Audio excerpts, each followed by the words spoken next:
Hi, my name's Lisa Dare, and I want to talk about something that happened to me that I think's probably happened to so many people, and we just don't share these stories. But I've been really abused by the Canadian healthcare system following an accident I had in October 2012 while cycling to work.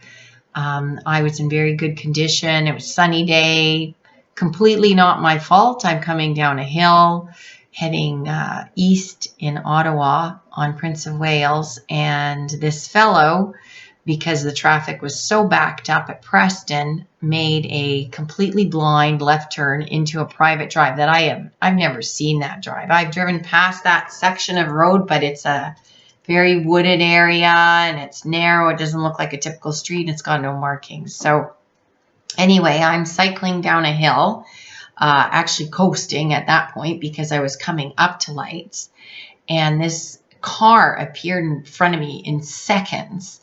And in order to try not to hit the entire car, I cranked my handlebars to the left, trying to go around the back of him. But I think he was in shock when he saw me, and he actually slowed rather than keep going. I hit the back of his car, I think the tire. So my left side took a lot of the impact. I bounced off the car, flew backwards, and hit the pavement. So initially, the left side injuries were to the shoulder. Both my hands, the thumbs were shoved out of the socket. My left hip suffered 2 labral tears. My left knee has some issues, soft tissue issues that are residual. I got a concussion at that moment when my neck snapped back as I bounced off the car, and I think a second concussion when my face hit the concrete below my cycling helmet. So my right shoulder had a massive contusion on it, which led to the death of the medial nerve quite quickly after. My ribs hit the ground. Today still my collarbone subluxed. A couple of my ribs are subluxed, meaning sort of rotated a bit or out of the socket a bit. And my hands were badly damaged. So following that accident, the reason I knew what happened was there was a police officer parked next to the car who waved the taxi, next to a taxi that waved the car through. Sorry, I do stumble over my words still. Following that accident, I was taken to the hospital and cleared. I had soft tissue injuries, significant concussion, but closed head. So if your brains aren't on the sidewalk, it's not an issue. But in the days that followed, my life fell apart. My family fell apart. All my relationships fell apart. My career obviously was gone because I had been working on large contracts and doing fairly detailed work regarding financials and sort of legal language that you find in contracts, and that wasn't a possibility anymore. I suffered cognitive impairments that I still have somewhat today. There are specific things I have trouble with. But following after I had obviously massive head pain, neck pain, back pain, and I woke up every night with my arms literally on fire from the swelling in my neck, pressing the nerves down to my hands.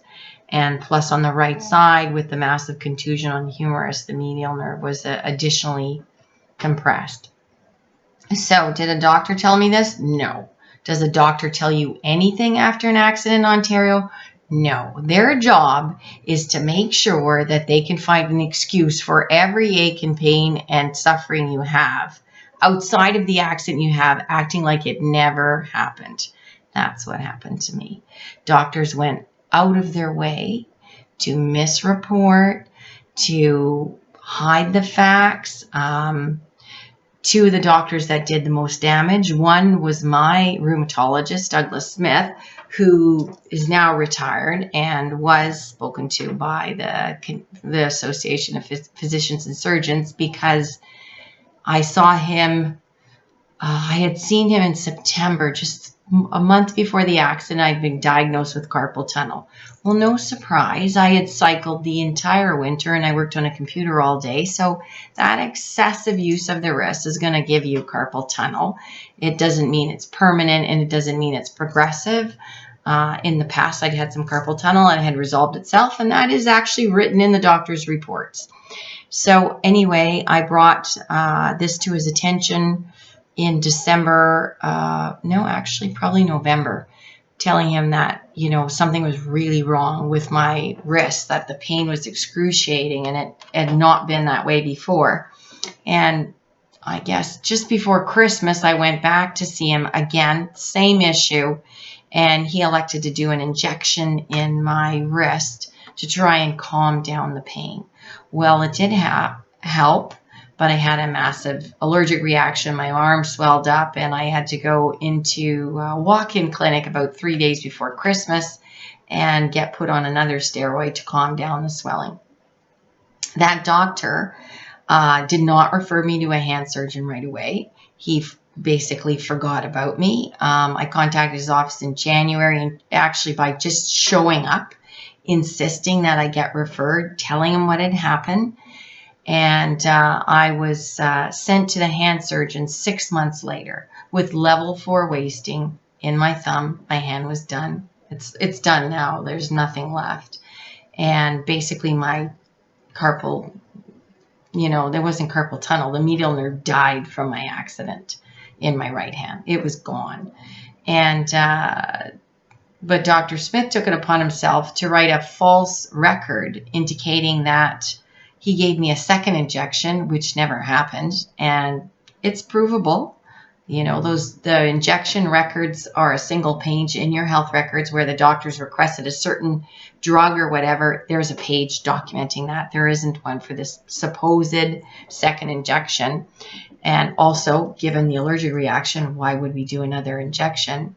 And in the same piece of paper, he notes how I'm going to see the surgeon on August 22nd. Well, I saw the surgeon on July 28th. The month before, and the next day he had me come in for surgery.